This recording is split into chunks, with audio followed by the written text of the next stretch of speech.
Once upon a time, there was a little boy called Howard who loved writing stories. Little Howard dreamed of being a writer, and so he sat and wrote every night.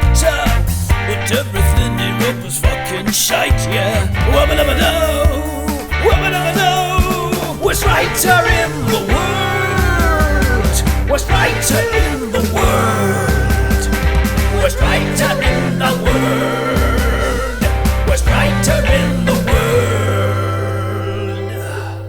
He's a stupid, suck-ass, rubbish writer. Welcome to the worst writer in the world.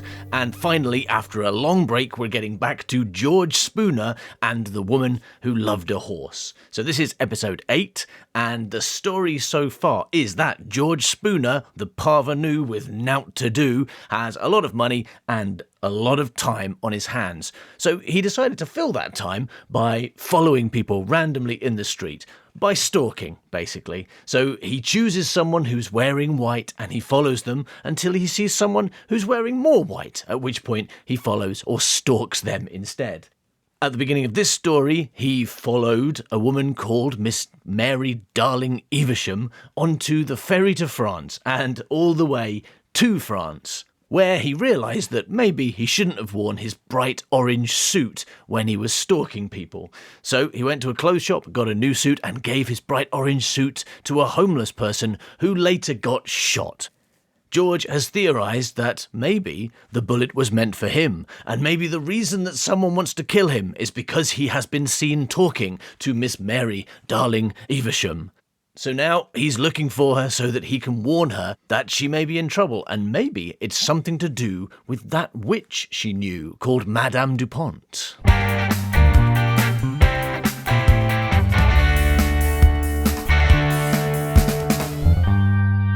As a child, I had played White Rabbit in hopes that it would lead me on some grand adventure. But I rarely ever got further than Loughborough Station. Mm-hmm.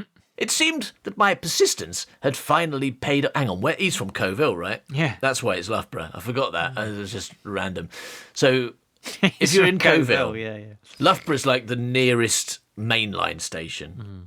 It seemed that my persistence had finally paid off, and so I am somewhat loath to admit that, as I realised the irony of my situation, the mocking phrase, "be careful what you wish for," immediately popped into my head, where it began to dance around incessantly. And not a sensible dance either. Rather, one of those that involves hopping like a bunny, waving your hands and shouting tra-la-la. A jumping dance. Stupid jumping dance in my head that a phrase was doing. Yeah. I spent a sleepless night with one eye on the window, and one on the door. No wonder you couldn't sleep. I pulled my eyes out, glued one to the window and glued the other to the door, and then I couldn't sleep for some reason. It was awful. I spent a sleepless night with one eye on the window and one on the door, where I had lodged a chair under the handle. I had seen this crafty trick done in a few dozen moving pictures. A few dozen Wow. I mean, back in the 30s as well, a few dozen movies. That's like all the movies. It's like saying that chair trick happened in every movie. And it didn't happen in any of them, because that's probably something that first appeared in much later. I don't know, yeah. I don't know. I think old door handles in the 30s probably were like those round ones that if you put a chair under would make no difference, right? But I'm sure when I see that happen in movies, it's always doorknobs, and because it always looks so like this doesn't seem like it would work. Right. Like, you're right, the only way it seems like it would work is if you stopped a handle from going down. A handle that to open the door, it has to go down. But I'm telling you, every time I see that in a movie or TV show, it's always a turny kind of knob handle. It's like no one cares about basic logic. That, or doors in America work very differently, or chairs do, I don't know. So I had seen this crafty trick done in a few dozen moving pictures, and had presumed it was a tried and tested formula for keeping prowlers at bay. So you may imagine the look on my face was not too dissimilar to that of a dog who has been naughty and knows it. He likes dog metaphors this time, doesn't he? So you may imagine, I'm going to try that line again. I don't think I gave it its full the performance it deserves. So you may imagine the look on my face was not too dissimilar to that of a dog who has been naughty and knows it. When the maid arrived, knocked, turned the handle, and the chair fell pitifully to the floor. Yes, that is my experience of trying to do this with chairs. It does not work. It was the same maid as the previous night, and on seeing I was the occupant of the room, picked up the chair without a word, deciding wisely to ignore the issue. Having showered and dressed in my new suit, or my disguise, as it had turned out to be, I decided my first port of call would be on Amelia. On her? Yeah. I think my first port of call would be Amelia. She seemed to be pretty clued up on this whole business, and she would make a good Watson to my Holmes. She was often in Paris, she spoke the lingo a damn sight prettier than I, and she was certainly a good bet to be able to track down Miss Darling. Unfortunately, on arriving at Amelia's hotel, it appeared she and her aunt had checked out for the day and left no clue as to their whereabouts. So, for the moment, it appeared, I was on my own. With little to go on, I decided the best course of action would be to head to the English Quarter, which was popular with visiting Brits of the old-fashioned mould, who preferred their frogs and snails to be left to their own devices in the garden. He's going to the place where the English people are drinking beer and having steak and kidney pie and chips. They like their frogs and snails to be left in the garden, but they enjoy rabbits and liver on their plate. Yeah, normal food.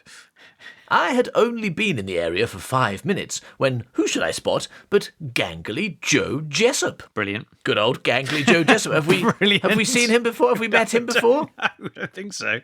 Like the character of Little John in the tale of Robin Hood, the prefix was highly inaccurate. Oh, yeah, because he's a dwarf. Oh, God. Gangly Joe is a dwarf, that's right. But it's the past, dear. So it's okay. You can make jokes like that. It's fine, yeah.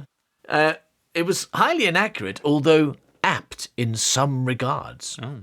Gangly Joe was 4 foot 11 inches tall, which meant he was an inch too tall to be classified as a dwarf. Oh, okay. And had received the nickname from his shorter peers during a festive production of Snow White and the Seven Dwarfs, where he had stooped a lot and cut the soles of his boots. So he's Gangly Joe to the dwarves because he's too tall. He's a tall dwarf. That's what you have written. You've decided, I'll write a story with a tall dwarf in it. That's my idea. Yeah. When word spread of his deception, Joe found himself shunned by the music halls and circus for this excessive inch. And, forced to turn his back on the entertainment industry, he found solace in the arms of John Barleycorn. Oh. Right, what is that? He became an alcoholic. Oh, okay. I had first met Gangly Joe back in 29 at a summer party, where, tired of all the jokes about his height, he had gotten so exceedingly swacked that he mounted Biggie, a Great Dane already 2 years past his expected death, and rode the thing around the garden, much to the delight of the children, but to the horror of the owner, Lord Percy Penelegian. Lord Percy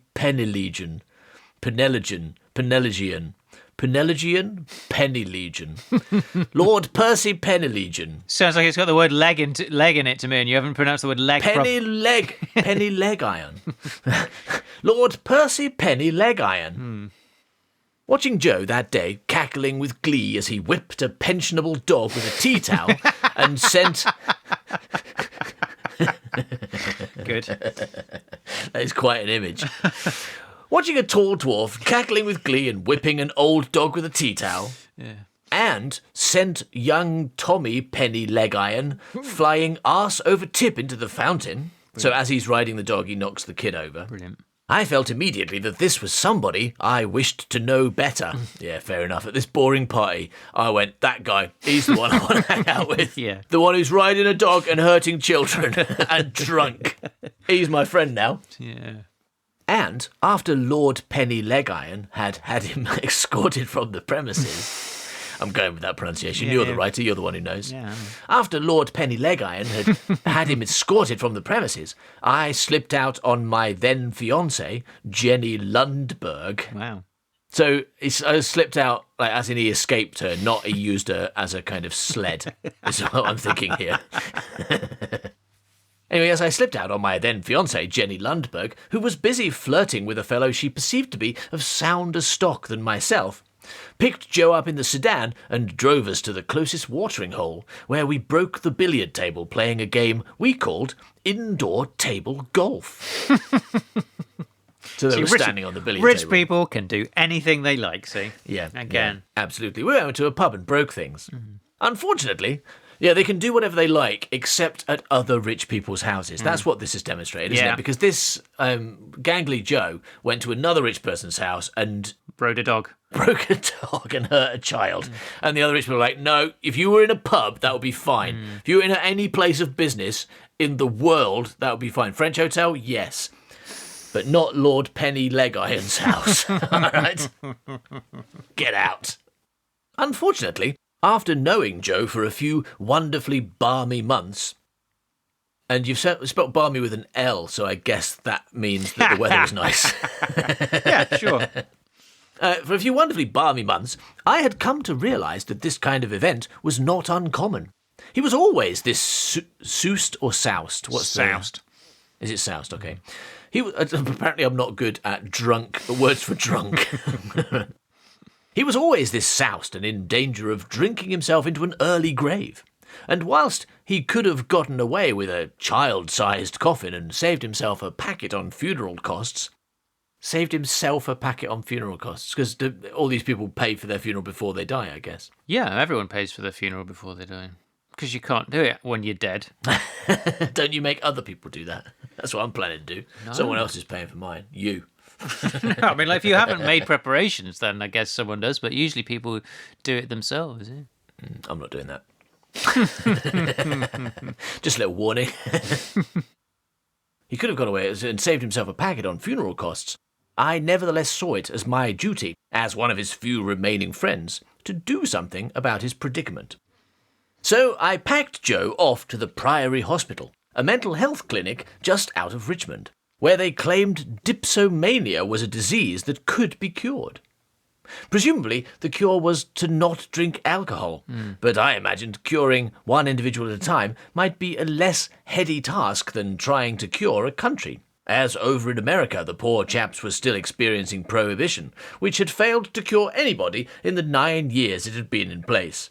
Unless you count all the people who had gotten shot, which I think would be cheating.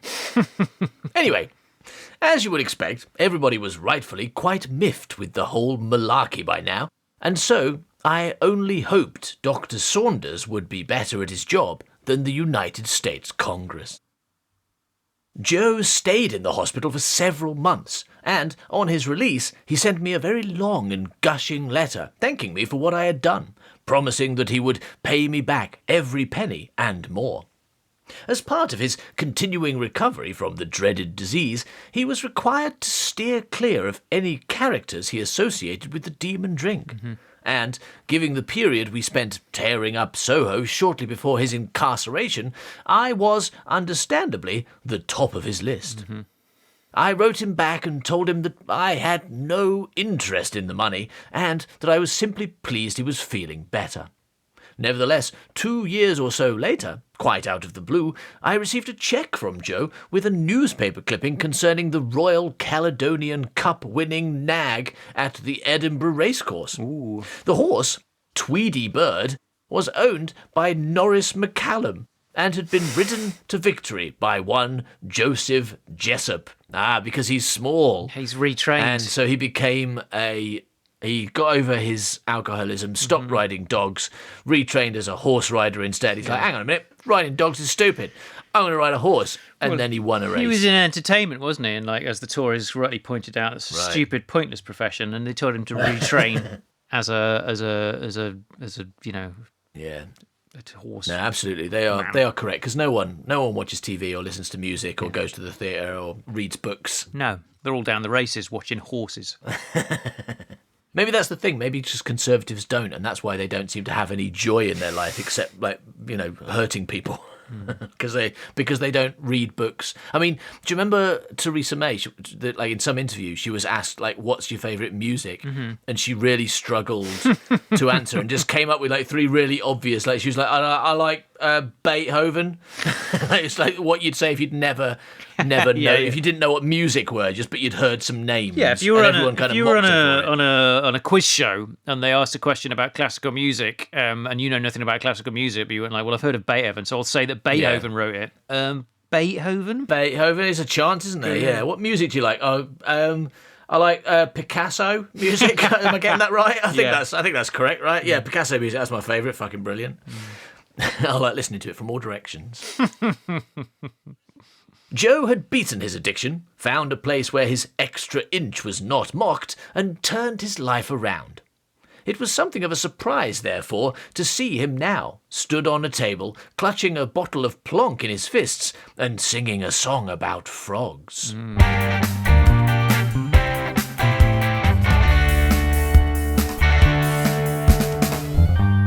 From what I could ascertain with my soupçon français, an altercation regarding a particularly large bill tab had climaxed with Gangly Joe climbing on the table. I just like the phrasing there. A particularly large bill tab had climaxed with Gangly Joe climbing on the table, refusing to pay and attempting to sing what would have been an offensive ditty. Unfortunately, or should I say fortunately, he neither knew the words nor was particularly capable of enunciating convincingly at this time. And so, instead, it sounded, and, considering his height, looked more like somebody had gotten a toddler drunk. Yes. And asked him to sing his favourite nursery rhyme. Brilliant. Just throwing all those dwarves under the bus, Spooner. Yeah. Like, fucking hell, put those dwarves down, Spooner. Stop throwing them under that bus. But a tall toddler, because like Gangly Joe, of course, is a particularly tall dwarf. I mean, all like toddlers are tiny. Dwarves aren't that short generally, you know. So an unusually tall dwarf has got to be 2 toddlers high. Yeah, no, the dwarves you know aren't, but like, you know, in the past, dwarves used to be a lot dwarfier. Oh yeah, back in the days of the tiny dwarves, yeah. The owner, a portly fellow with a darly moustache, was screaming back at Joe and gesticulating wildly, as though he were under attack from a persistent bee. Good. The clientele and waiters were watching on with interest and amusement. This was street theatre of the highest calibre, and, what's more, a monkey in a waistcoat would not be bugging you with a hat after it was over. Oh, okay. Yeah. I wasn't sure how to read that because I wasn't sure what the meaning was going to be. I wasn't sure where it was going. Yeah, I thought you say once more, a monkey in a hat was there. This is why, as a performer, it's very important to read things before you perform them and make sure you understand what they mean. So I'll try it again. Now I know what the fuck it's talking about. This was street theatre of the highest calibre, and, what's more, a monkey in a waistcoat would not be bugging you with a hat after it was over. That seemed correct. Yeah, it does seem correct. But it seems to suggest that all the other street theatre does have a monkey in a waistcoat. 100%. Yeah. At this time, no one did street theatre without a waistcoated monkey standing. Like London was just like full of them, flooded with monkeys in waistcoats. It's no wonder that sometimes those monkeys would kind of like slip away, murder someone, and shove them up a chimney. Is it? It's just like so many of them. It's like when you've got that many monkeys, when you've got that many monkeys wandering around London. And you can only import so many bananas. Some of them are getting annoyed and shoving it up a chimney. Yeah. I saw the owner shake one of his waiters into action and heard the word gendarme escape his lips. I decided it was time to intervene before the Frenchies had Joe locked up for the night. There's a full stop there. I wasn't expecting it. I decided it was time to intervene before the Frenchies had Joe locked up for the night. I can understand why you would think it was going to continue, because most of my sentences in this book tend to continue and then offer some kind of not a metaphor, but like an analogy or something. Locked up for the night, like... Like a monkey that had recently shoved someone up a chimney and been caught by a French detective called Dupont in a story by Edgar Allan Poe. Wait a minute, slow down, too many details. Yeah. I paid the bill, and the owner asked me to move Joe before the police arrived. Could you move him? Could you move that person, please? With the owner no longer yelling at Joe, the energy seemed to drain from him, and his singing seemed to wind down like a music box until he was like that. Yeah. That kind of thing. Yeah. Until he was stood aimlessly on the table, swaying slightly and hiccuping. See, what that should have been was his energy seemed to drain from his singing, seemed to wind down like a music box until he was standing on the table, spinning slowly around with one leg in the air and eventually stopping. Yeah. And then a lid closed on him.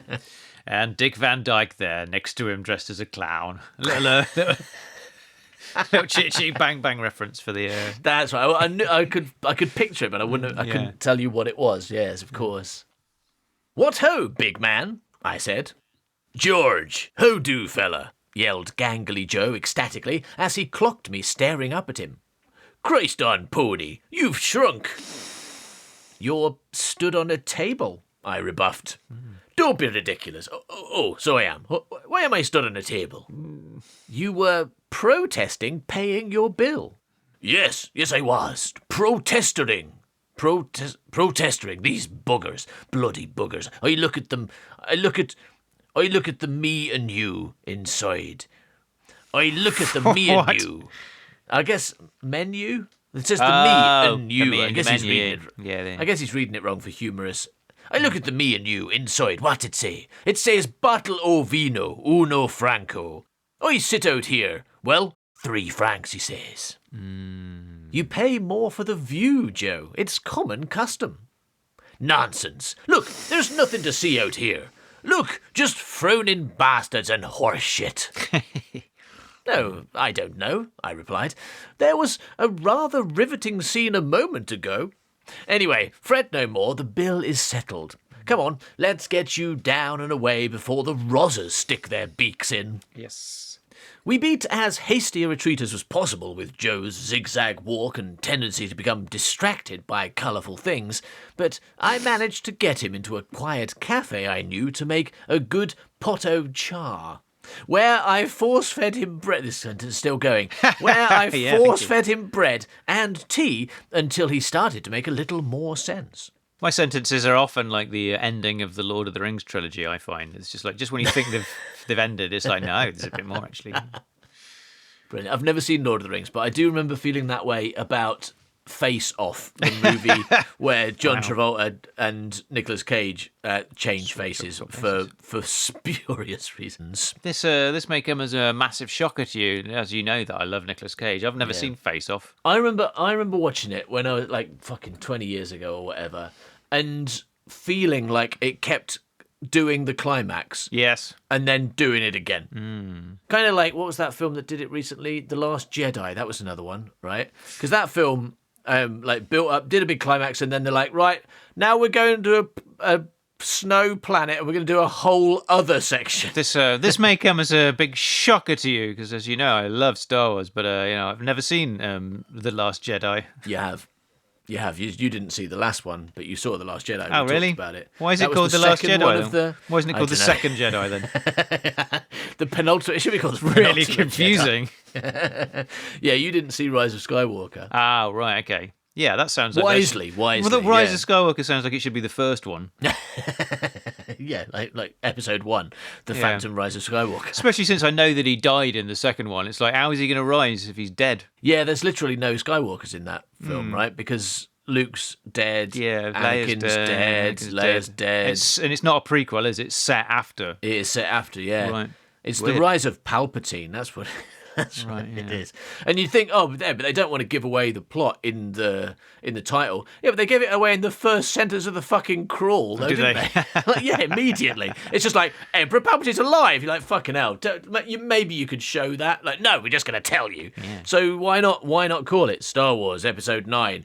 Emperor Palpatine is unexpectedly alive. Is that unexpected? Oh yeah, because he dies, does he? In that when Anakin throws him down a hole. Yeah, absolutely. It wasn't because it was leaked, but it is in terms of the story because, like, yeah, he was dead and no one had mentioned him for ages, and he wasn't important and no one cared. But he's back now because we haven't got any ideas really for this last one. So bring back the Emperor. I guess they needed a villain, and they'd failed to come up with a good one in any of the recent 6 movies. They were like, should we use the Emperor again? Yeah, he was good, wasn't he? Yeah, well, let's use him, but let's make him rubbish. Okay, nailed it. There should have been like Darth Vader still alive, and then like George Lucas could have gone back, like removed the Force Ghost from that scene. Yeah, added a bit where everyone's like, "Where's my dad's Force Ghost?" And he's probably somewhere else. Don't worry about it. Don't read too much into it. He's definitely not still alive and going to return in Rise of Darth Vader. He's probably in Force Hell. Yeah. Right? It's like, okay, so he did one nice thing at the end of his life of being a Nazi. No, of course he doesn't get to be a happy ghost. He's in Force Hell. All right? Yeah. That makes sense. And then you go, you thought I was in Force Hell, but actually I was in that cupboard all the time. Yeah. All the time I was in your cupboard just waiting for the exciting last chapter. Yes, and I've not been resting on my laurels either. I gave birth to this woman, this new stormtrooper. What is it? What do you call it? Jedi. He built her. Rey, she's mine. I made a robot. I made a robot called Rey. Yes. There you go. There's a fucking twist. There's a clue. She's a robot. See, Why not? Did nobody ever wonder why her first name was Darth and her surname was Durr and her middle name was Rey? Darth Raider. Yes. Yeah. Or did no one wonder why her first name was Rey and her surname was Bat? Yeah. Because she's a Raybot, okay? Yeah. Seriously, I have just decided in my head that is a better twist than her being Palpatine's granddaughter or whatever she is, right? Wow, spoilers. Isn't it, though? All right, yes, okay. Oh, yeah, I'll put a fucking... Everyone knows that, right? No, Everyone I did know that. I've not seen it. Like, I heard about that, yeah. Yeah, because everyone was really unimpressed with it as a shit twist that meant nothing and made no sense. Right. No, I mean, that would have been unexpected. I don't think many people would have been, like, looking for that one, because robots in Star Wars don't look like people. But if he'd gone, yes, of like, what's his name? Yeah. Bad guy, Adam Driver. Steve Driver. Darth Adam Driver. Darth Steve, right? yeah. If he had been doing all his, like, Force telephone call thing, and he'd be like, I've got some information for you. You are a robot. You're a fucking robot. Made by Darth Vader in the cupboard. Yes. Okay? Because he wants to be Darth Vader, so he started talking like him. And look, and she's like, no, I'm not a robot. I can use the Force and things. I am good. And then, hello, mate. Yeah, I can hear that guy. And then she has to pull her skin aside, and there's a robot underneath. Yes. That'd be amazing. And she's not good with the Force. She's just a robot programmed to use lightsabers well. Exactly, yeah. Yeah, and then all those people who are going, oh, how come she's so good at using the Force so quickly? Be like, well, fuck you. She isn't. She's a robot programmed to do amazing things. Yeah. I think that would have been a good twist. Yeah. I'd And have what's gone for more, just to make you all happy, she's a man robot.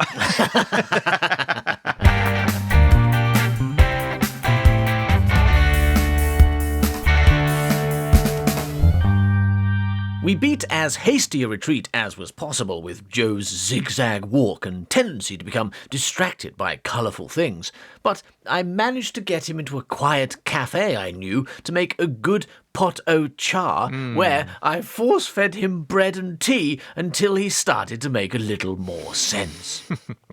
He napped for an hour in the afternoon. What, in the tea shop? Yeah. He napped for an hour in the afternoon, and when he awoke, I gave him more tea, and pretty soon he was completely compos mentis. I'm sorry, George, he said, after his third steaming hot cup of Mother Nature's remedy.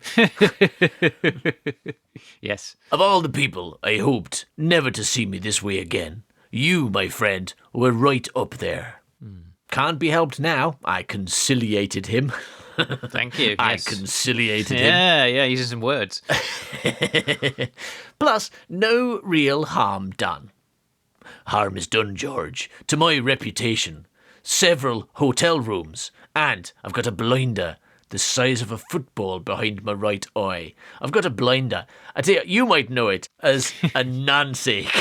You might know it as a mojito nansig, but I like to call it a blinder. Oh, I've got a blinder the size of a football behind my right eye. Lucky I didn't say I've got a nonce the size of a football behind my right eye. That would have been worse. Yeah, brilliant. No, harm is done to my reputation, several hotel rooms, and my head. That's just one of those things that, I mean, you must have a really big head if you can fit a football in it. Here, I fished out some emergency phenacetin. Phenacetin, is that correct pronunciation? Yes, that's phenacetin. Phenacetin. From the secret compartment in my shoe. Ooh. One never knows when one is going to have a sore head, and therefore one has to keep headache pills in one's shoe. Yeah. Why has he got... What is phenacetin? Is that some kind of illegal headache remedy? I'm going to say yeah. I've never heard of it before. I guess I must have probably, at the time I was like that, better they didn't have paracetamol, so what do they have? Okay, here we go. Phenacetin was used as an analgesic and fever-reducing drug in both human and veterinary medicine for many years. It was introduced into therapy in 1887 and was extensively used in analgesic mixtures until it was implicated in kidney disease due to abuse of analgesics. Yeah. Withdrawn from medicinal use in the 70s. So it seems like a time appropriate, but weird that he's got it in his shoe. Yeah, I mean, like we're discovering some more things about George now that like he's like got secret compartments in him. That's really unusual, right? Not many people have secret drug compartments in their shoes. Yeah, that's a special kind of drug mule that does that. Maybe this is my attempt at one of those stories where you're supposed to think that the main character's normal and nice, but we've already spotted that he's a massive serial stalker and weirdo. Yeah, in the opening scene where he's stalking someone. Yeah. Yeah. But like, I thought maybe that would fly under people's radar, and like this, everyone would just think, oh, he's got a cool shoe, but it doesn't mention the fact he's carrying all his victims' teeth in his shoe or something. Yeah. Oops! I accidentally slid open my victim's shoe heel. My victim's teeth shoe heel. Yeah, whatever. You know what I'm talking about. And teeth fell out. Oh, no, don't take those. They won't cure your headache. I just like to sniff them, I said. Yeah, or maybe he just doesn't have pockets. I thought that, like, I don't know if the shoe's the correct place for it, but I guess he's used to getting drunk and winding up in, like, waking up somewhere strange, having a headache, and, like, not being wearing his trousers. Yeah, no trousers, no jacket. Yeah, but he's always got his shoes on. Yeah, it's to keep them somewhere. They're glued on. Yeah. Yeah, fair enough. Okay, so that now we know something about him. He's not a murderer, although many people think he is. And he glues his shoes on. But he does glue his shoes on.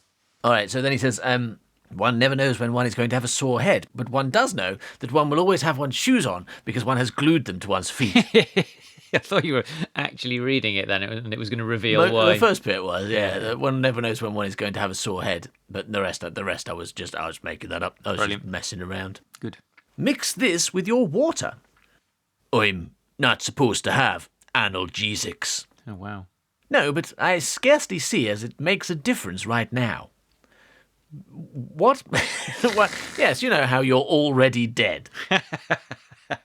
Surely, I mean, okay, he's in a state, but if he says I'm not supposed to have analgesics, like I'm allergic to them, they'll kill me. Yeah. Oh, but I don't suppose it matters right now, does it? No, I think he means in terms of, like, that's part of his rehab. I think that's probably what it means. Oh, I see. It's not a health thing. Yeah, like he's not supposed to... Gets him high or something. Yeah. And he's saying, well, it doesn't matter because you just drank 20 bottles of vino, didn't you? So right. No, fair enough. That makes sense. Yeah, but it isn't clear. You're right. It just seemed like he's saying I'm not supposed to have them because they kill me. It's like, well, that doesn't matter, does it? Go on, have some. Just a little one won't hurt. A little death can't hurt you, can it?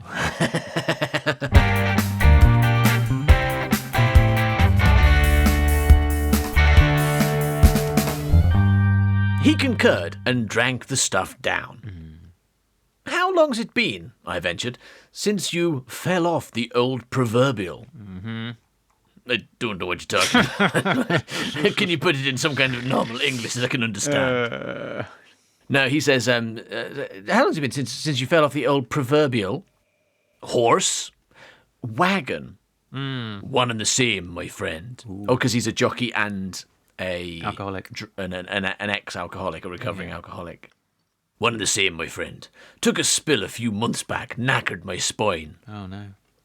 You seem mighty spry, all things considered. I'm fine to walk, but riding is no longer an option. Okay. The impact is insanely painful, and plus, if I fell again, I'd probably be an invalid. Bad luck was all I could think to say. I've been forced to retire. I'm all right for money, got a bit saved, but I just feel so pointless now, you know. Without a job, wandering, drifting, aimlessly on the wings of the zephyr. You know, just this the way that a drunk dwarf might speak. Have you considered a new career in poetry? That's boring too. The thing is, you see, what's happened is right. Normally, I speak quite simply. I mean, you know, I'm just a jockey. I'm a drunk jockey. I don't have a wide vocabulary. But right, what happened was, this witch called Selena put a love spell on me, and now suddenly I'm quoting poetry all the time. Yeah. And I don't know why. Deep cut though, wasn't it? It took you a moment to get that one right. I still don't get it. Oh, I do get it. Yeah. Gonna have to release this one shortly after the Supergirl episode for anyone to have a hope of getting that one. No, I was editing it today, so that's why that was fresh in my mind. I'm not always thinking about Ethan from Supergirl and how he starts talking poetry. It took me extra long to get there because there's witches in this story. So I was like, is she called Celine? And there was like, no, hold on a second. No, you mean Faye Dunaway. Very beautifully put, Joe. And something I myself can empathise with. I just can't comprehend what happened, George. 1 minute, me and Bitty were best of friends. Bitty? Is that you or George Spooner saying that? That's George. Well, kind of both of us. I mean, I am speaking George's lines, but it is in the story. Oh yeah, no, thanks for pointing that out. I thought that like that voice that I could hear was coming from a ghost. Yeah. Well, I mean, it is. Oh my God. It is. It's coming from my ghost, which lives inside my living body. You know, because we're all just ghosts, like driving around a meat caravan. Yeah. A meat caravan. Yeah. We're all just living ghosts. Vehicles. You know, driving around a meat caravan. Yeah. Okay. Yeah. Sure. Why not?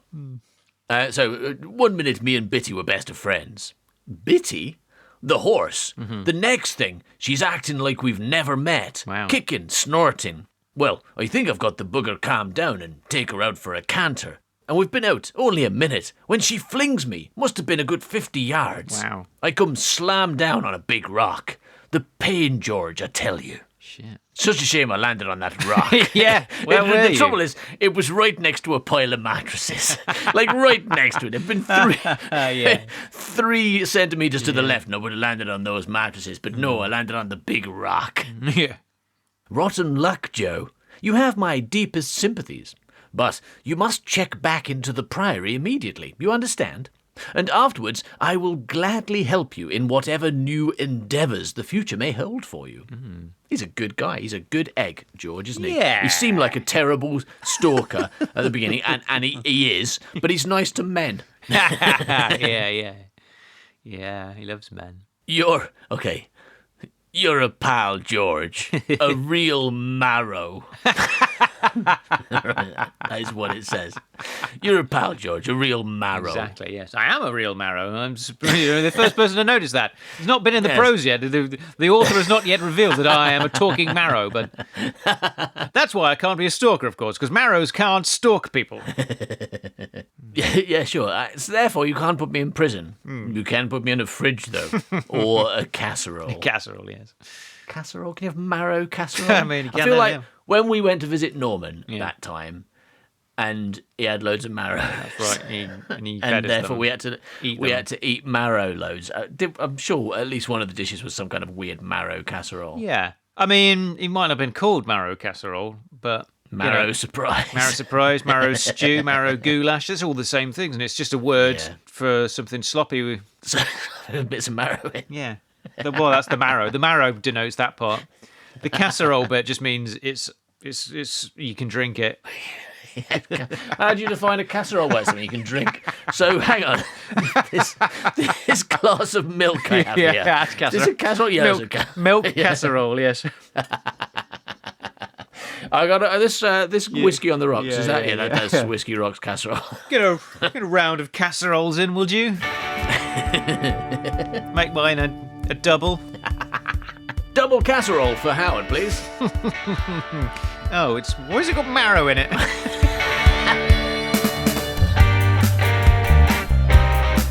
Thank you for listening to this episode of The Worst Writer in the World. If you'd like more, then go to manbuycow.com, which has links to everything else we make. Bye bye milk. Bye bye, man. Worst writer in the world. Worst writer in the world. Worst writer